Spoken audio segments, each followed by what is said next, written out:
শখের জিনিস বেশি দিন থাকে না। এই যে দেখেন আমার শখের মুরগিটা আজকে রান্না করে ফেলবো। বাড়িতে মেহমান ছিল সেই জন্য এটা রান্না করে ফেলতে হচ্ছে। হ্যালো এভরিওয়ান, আসসালামু আলাইকুম। সবাই কেমন আছেন? আমি ফারজানা, আলহামদুলিল্লাহ আমি অনেক ভালো আছি। এই মুরগিটা কিন্তু আমার অনেক পছন্দের একটা মুরগি ছিল। যতবারই আমি গ্রামে আসতাম এটাকে খুব আদর করতাম। এটা প্রায় 1 বছর থেকে বেশি হবে আমার সাথে পরিচিত। যখনই আমি আমার এই মুরগিটাকে ডাক দিব যত দূরে থাকুক না কেন এটা দৌড়ে চলে আসে আমার কাছে। তো আজকে এটাকে রান্না করে ফেলবো, তাই অনেক মায়া লাগতেছে। ভাবলাম আজকে লাস্ট বারের মতো ওকে আদর করে নিই। এই তো দেখেন আমার শখের মুরগি এখন পিস হয়ে গেছে, রান্না করার জন্য রেডি। আজকে মেহমানদের জন্য কি কি রান্না করব আপনাদের সাথে শেয়ার করি। যে দেখেন লাউ শাক, সিম, তারপর হচ্ছে মসুর ডাল রান্না করবে। গ্রামে কিন্তু রান্না করার আগে সবকিছুকে ধুয়ে কেটে একদম পরিষ্কার করে সামনে এনে রাখতে হয়। কারণ হচ্ছে মাটি চুলা রান্না করতে হলে সবকিছু আগে রেডি করে রাখতে হয়। হলো হচ্ছে যে মাটি চুলা রান্না করতে সুবিধা বেশি হয়। গ্যাসে হলে আমাদের সবকিছু এত বেশি রেডি করার প্রয়োজন হয় না, একটা বসি আমরা আরেকটা কাজ করে নিই। তবে মাটি চুলা রান্না করতে হলে অবশ্যই আপনাকে সবকিছু কুটে বেছে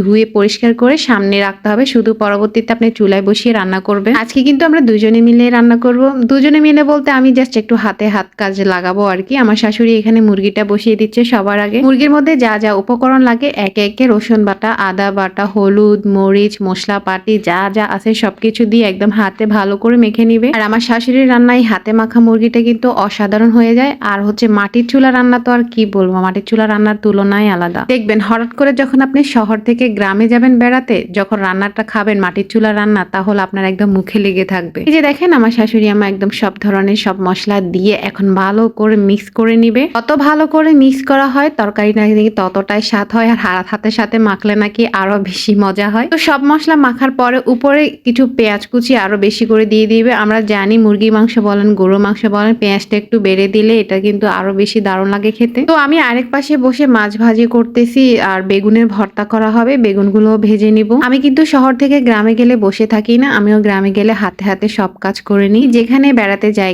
না কেন, আমার মায়ের বাসায় গেলেও আমি কিন্তু বসে থাকতে পারি না, কেন জানি না আমার বসে থাকতে তেমন একটা ভালো লাগে না। একটা দুইটা হলো আমি সবাইকে কাজ করি এবং সবাইকে হেল্প করার চেষ্টা করি। আজকে আমাদের গ্রামের বাড়িতে মেহমান আসবে, মেহমান বলতে তারা নিজেরাই লোক, তো তেমন একটা বেশি রান্না করা হচ্ছে না। এখানে আমি বেগুন ভাজি করতেছি, যে ভাজি ভুজি যেগুলো আছে সেগুলো আমি করে নিচ্ছি এক পাশে। আরেক পাশে হচ্ছে আমার শাশুড়ি রান্না বান্না করতেছে, এটা বেগুন ভাজি করে বেগুনের ভর্তা করা হবে। মুরগিটা যখন রান্না করার জন্য ধরছিলাম, আমার মেয়ে কি বলছে জানেন? আমি বলতেছি যে আমি কান্না করতেছি, তো আমার মেয়ে বলে যে মাম্মি তুমি কান্না করি না, এটা তো আমরা খেয়ে ফেলবো। তো মানে আমাকে ও সান্ত্বনা দিল যে মুরগিটা খেলে তো আর আমাদের এত মনে কষ্ট মানে মন খারাপ হওয়ার কথা না। গ্রামে আসলে আবার শহরে যেতে একদমই ইচ্ছে করে না, ইচ্ছে করা যায় গ্রামে সবসময় থেকে যাই, আবার গ্রামে কয়েকদিন থাকলে ইচ্ছে করে আবার শহরে চলে যাই। আমার মনটা এরকম কেন আল্লাহই জানে। তো আজকের ভিডিও এখানেই শেষ করলাম। সবাই ভালো থাকবেন, আল্লাহ হাফেজ।